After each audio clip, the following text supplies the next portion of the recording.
Look at this absolute steal that I got from the charity shop. It came with a note on, and so I'm going to read the note, but I'm not 100% sure how true this is. The Jacqueline Wilson Hetty Feather hardcover, signed, no dust jacket, stained cover, first edition, second print, and it was £1.50. Can confirm it's a Hetty Feather by Jacqueline Wilson. The difficulty is I don't know if it's a first edition or a second print. It's also signed and made out to someone called Ellen. I would like to be referred to as Ellen from now on. Thank you.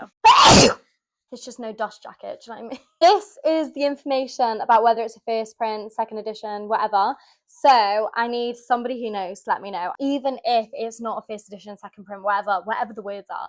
I loved this book when I was younger. Last year, I reread The Illustrated Mum, and then I read the sequel that Jacqueline Wilson came out with last year called Picture Imperfect. Loved the nostalgic feeling of Jacqueline Wilson's writing. I was a Jacqueline Wilson girly. You know, when everybody else was reading like Twilight, Harry Potter, like Lord of the Rings, I was reading Jacqueline Wilson, and only Jacqueline Wilson. I was a huge Jacqueline Wilson girly. My particular faves would be Cookie, Hetty Feather. There's loads. I read so many of them, and I loved so many of them, but Cookie and Hetty Feather were my favourite. Also, Little Darlings. That is such an underrated Jacqueline Wilson book. A bit of a Jacqueline Wilson hype. Like, I want to reread her old books. I also want to read this one, Think Again, but I don't know when I'm going to get around to it. Hetty Feather was one of my favourite ones, and so to own a signed copy is amazing anyway. Let me know if you know whether this is what they say it is. Either way, I feel like a signed Jacqueline Wilson for £1.50 is a steal regardless, and I love it.